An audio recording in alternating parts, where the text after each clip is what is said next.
Hey Hey guys, guys. welcome to ELN TP News. We are your hosts, Lindsay Molina. And I'm Trevor Clark. How are you doing today, Lindsay? I was a little under the weather. Thank you for asking. How are you? I'm okay. Let's move on to today's topic. We'll be discussing a variety of stories ranging from entertainment to crime to our very own exclusive interview starring Stephen Prince with the Chronic Illness Support Group in Canyon Lake. Stay tuned for the end for our very own breaking segment starring Lindsay, Emma, and myself. Let's go ahead and move on to Priscilla's segment with talking about the next TikTok sensation, Keith Lee, and his touching food reviews. Hello, my name is Priscilla Gonzalez and welcome to our show. Today I'll be bringing you a heartfelt story how TikTok food critic Keith Lee tastes and reviews family-owned restaurants in hopes of giving them the popularity they deserve. 26-year-old Keith Lee has hundreds of videos of him eating and reviewing foods from family-owned restaurants all around Vegas. Out of all of the hundreds of videos he's posted, his most popular one got over 37.3 million views, and that's on a restaurant in Vegas called Frickin' Sons Pizzeria. Before Keith Lee posted that video of the Frickin' Sons Pizzeria food review, the owners of that restaurant felt like their dreams were fading away because they weren't getting the popularity they deserved. After Keith Lee posted that video, that restaurant became an overnight sensation with hundreds of people waiting in line the next. Yesterday afternoon, I got an email from an employee of a family-owned restaurant here in Vegas. I got it. Let's try it and rate it 1 through 10. I spent $86.73. The email read, I'm an employee at Frankincense Pizzeria. It's really slow. We really can't afford rent. And we would love for you to come and try the food.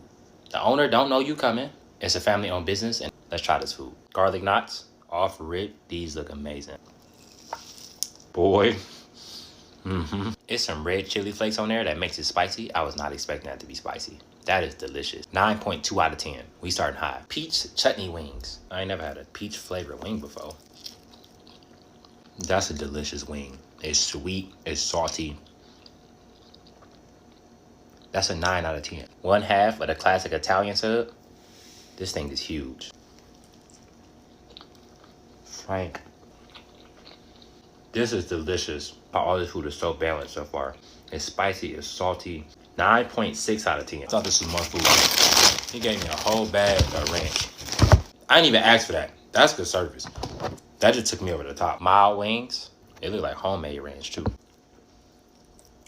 I'm not a huge fan of the ranch. It's kind of bitter to me, but that wing is fire. I wish it was a little more spicy. For mild, it has no spice at all.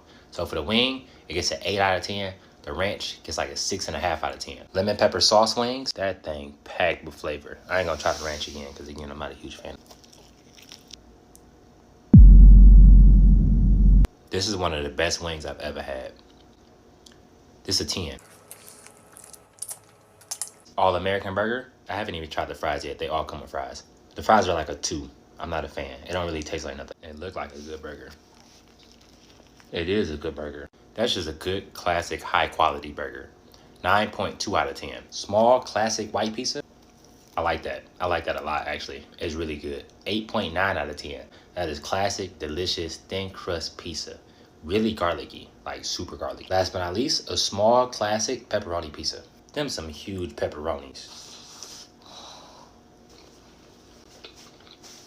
Boy, I swear, this is why I started making videos like this. Because places like this that don't nobody know of, this is a 9.8 out of 10. I'm a wholeheartedly agree with the employee here. Frank, from me to you, this is my opinion. There is no way you should be behind on rent or struggling to pay rent. It is marketing. That's 100% what I feel like. That food is delicious. The service is amazing. God is amazing. I'm always appreciative to be a vessel. I love trying places like this. After watching Keith Lee's videos of him supporting local small businesses, he kind of encouraged me to do the same too. And I hope he encourages you all as well. And yeah, that's all I have for you guys. Thank you for listening. Thank you, Priscilla, for that touching story with Keith Lee. Let's go ahead and move on to Emma's part of the segment. Wait a moment. Breaking news. We just got intel about Pakistan's power outage. Let's go ahead and move on to Trevor for more intel. Thank you, Lindsay. Pakistan power cut left major cities without electricity after breakdown. Major cities with no power left metro stations and Lahore shut down. On Monday, Pakistan suffered a huge power cut following a breakdown in the national grid, leaving millions of people without electricity. It left major cities, including the biggest, Karachi, and the capital, Islamabad. Pakistan often has minor blackouts blamed on mismanagement and lack of investment in infrastructure. But this was the biggest, leaving without power for more than 20 hours. Because big businesses experienced power outages before, they were ready for this by stuff like big backup generators and stuff to back up so their stuff doesn't go out. But for the little businesses, they weren't so lucky because they didn't have enough money for these blackouts, leaving for stuff to go bad and spoil. Pakistan is expected to cut 30% of their power because eventually they say that it will save them $270 million. Pakistan generates most of its power using imported fossil fuels. They said the power was caused by a voltage fluctuation in the north-south transmission line. I think this is bad because of how many people it affects, especially those who can't afford to replace what was gone and what went bad. Also, it will cause major accidents with no lights on the streets to help people see where they're going, and no street lights, which will cause major car crashes because people don't know when to go and they won't see who's coming, which will lead to major collisions. Back to you, Lindsay. Wow, Trevor, I didn't know about that. I really feel bad for those who were affected. Yeah, it really sucks. Moving on, did you hear about the Idaho murders? What murders? Well, let's move on to Emma with all that information. We'll be telling you guys today about the Idaho murders that occurred on November 13th. The victims are Ethan Chapin, Xana Kanoodle, Madison Mogan, and Kaylee Conrad. So the suspect that is in hand at the moment is Brian Kohlberg. Brian Kohlberg is a PhD student at the Washington State Department of Criminal Justice and Criminology. This department is 10 miles away from the Idaho University. He was applying for an internship with the Pullman Police in the fall of 2022, saying that he wanted to help collect and analyze technological data in public safety operations. He had also posted a Reddit survey asking participants to provide information to understand how emotions and psychological traits influence decision-making when committing a crime.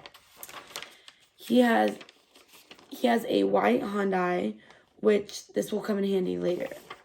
So they believe that the murders unfolded between 4 a.m. and 4:25 a.m. And there were a few roommates that were awake at the time. So one of the roommates said that she had woke up at 4 a.m. and she had kept hearing noises because they had a dog in the house. So she opened the door the first time, heard the noise, didn't think of it, shut the door. Then she heard someone say, "There's someone here." So she opened the door again, still no one. Then she had heard a man's voice say, "It's okay, I'm going to help you." Then the last time she had opened a door, she had seen a 5'10" male figure walk past the door in black clothes and a mask, and she had stood there frozen and in shock. And after she had kind of snapped out of it, she had walked back into her room and locked her door and did not come out. She had said that the man was 5'10" and was not really muscular, but was athletically built and had bushy eyebrows. And so there were many security cameras surrounding the areas because it was like a neighborhood. And there was a white Hyundai that kept circling the house at between the time of 4 a.m. and 4:30ish, which is in the time of the murders. And so the last time they had saw the car circle around was at 4 a.m. And then another at 4:17, a security camera that was outside one of the victim's room had picked up sounds of a barking dog and a distorted audio of what sounded like whimpers or voices of the sorts. So the car goes around multiple times, and then 5 days later, the same white car is now under new license plates. He had registered it under the Washington State, which allowed him to get new plates so they could not be traced back. So the morning of the murders, this was at 4 a.m. Now, 5 hours later, at noon, a 911 call was made from one of the roommates' phones saying that they found a person unconscious. Well, the person was not unconscious. They had died.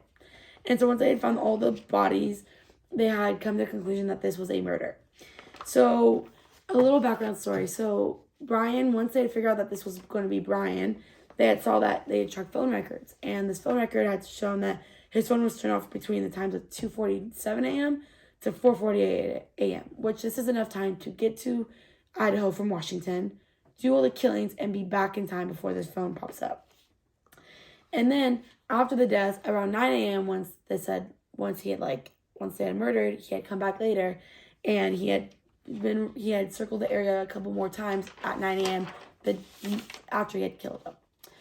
So the phone, Brian had been in contact with them, and his phone, he had been planning this for a long time because the phone had been dinged 12 times prior to the murders, and these hits have come back all the way from August. And the times were either early in the morning or really late at night, which lines up with the way that the death was occurred. And so the autopsies of all the bodies were concluded that there were multiple stab wounds, and that all the students that were attacked and killed were asleep, and there was no signs of sexual assault. And they also died quickly, so they were not sitting in any pain or anything. And the way they had got to Brian was that he had gotten pulled over a couple times. Him and his father were driving up, going on a little road trip, and they had pulled him over a couple times, one for speeding, and another one that was not really mentioned, but the second one was enough to get them questioning it. And they also had received a DNA sample because there's a tan leather knife sheath, which is like the cover of a knife, that was left on one of the victim's Morgan's bed. They had dug through the family of Brian's trash, and they had found DNA that matched, and it was a 100% chance that this was the killer.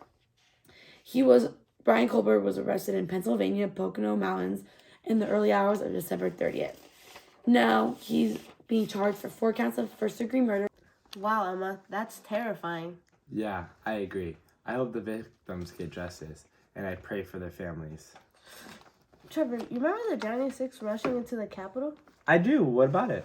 Well, I have the inside details about one of the rushers. Let's get into it. Thank you, Trevor. So today what I'm going to be talking about is the January 6th riot. We recently just discussed about this in class, and today I'm going to be talking about rioter Richard Barnett. He was caught a picture was taken of him on the desk of Nancy Pelosi. He had his feet up, Emma will put the picture right here, but he had his feet up on the desk, and basically he went to court recently, and he got found guilty for 8 charges. He said in court, he regretted what happened at the Capitol that day, but didn't think his actions were illegal. His lawyer agreed with him as well. Him and his lawyer said it was a stupid mistake, but what they were fighting for was for justice.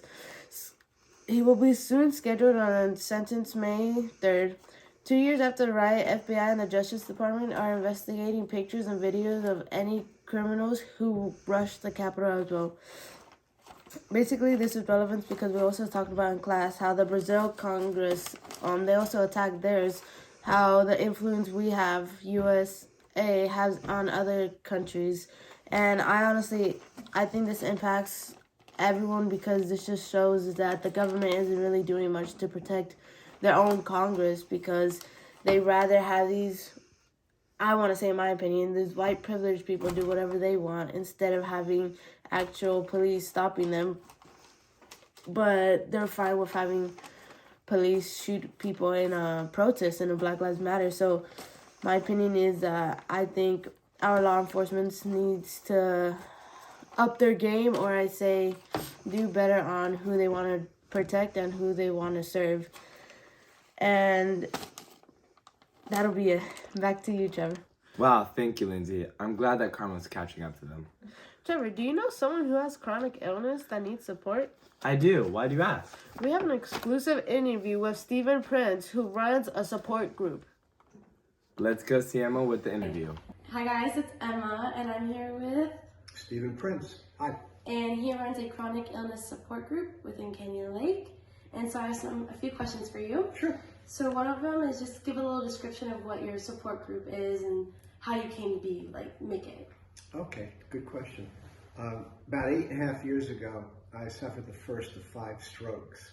In fact, I was paralyzed for about a week, and I still, to this day, 8.5 years later, I have various balance issues, cognizant issues and other damage that's resulted from that stroke. And when I got out of the hospital, way back when, I thought, well, it would be great to have a group for support, because when you have a chronic illness, it's not just medical, it's also very emotional. You know, there's you go through anger, you go through grief because you're grieving your former self.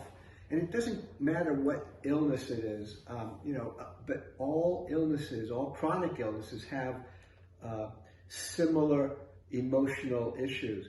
You know, you can go through anxiety, you can go through anger, you're angry that this happened to you, disbelief, you can be in denial, and so people run the gamut, and no one really understands a chronic illness except for other people of a chronic illness. One mother called and said, hey, my son is 16 and he's got fibromyalgia and a few other things. He can't go to school. He's lost his friends. You guys can all relate because you're all in high school. It's pretty emotional. Yeah. He was in constant pain and said, can he come to your meeting? I said, well, it's mostly for older people. About 2 weeks later, she called me again. Because I asked her, see if you can find a group for teenagers. Well, of course, there isn't any, but I didn't know that. And she said, please, my son, I'll do anything. My son needs help. So I said, okay. So he came to our meeting about 3-4 years ago. He wearing dark glasses, slumped shoulders, slumped down, never looked up, never said a word. And you could see he was really depressed and almost defeated. And he started coming. And month after month, he started to come, and he started to, perk up, and he started to participate, and we all the other people in it, kind of adopted him, and gave him loved on him, supported him, and helped him, because you share from your experience. It's not a medical group, and then we developed a core group, and they would talk to their friends and stuff, and so word of mouth. Originally, we started telling people about the group on Facebook, and we have kind of like, I'm sure you probably know, there's a couple of Facebook pages, and that's how we originally started, and it's really picked up. Now we have the Friday Flyer is going to write about us every once in a while, putting a meeting notification in. Donna Ritchie, who is wonderful lady. She writes all kinds of events in Canyon Lake and everything that's going on. She's been writing she has an online publication called Canyon Lake Insider, which is really great, and she talks about everything going on in the lake. And so she's been posting on Facebook about the group and when we're meeting again. So we're getting a lot more support. People know about it, and that makes it okay for more people to go. Optimally, we'd like to, the best is like 15, 20 people max. You get more than that, it loses its intimacy and stuff. And some people move, but that's, it's challenging. It was challenging to get speakers too. It was a lot of effort to do that. And even though they did it for free, and the meetings are free, by the way, there's no charge, by the way. Even though speakers would come in and speak for free, they were also hoping they'd have some business that came out of it, obviously. By the way, we also don't permit any network marketing or people selling products. We don't want to hear about things that might raise the dead and heal the sick. So it was a struggle to make sure we get enough people so to make it interesting for the speakers. But it's worked out really well. It's really been a blessing, and so many people have commented so positively about it, and I feel like it's a life mission for me now.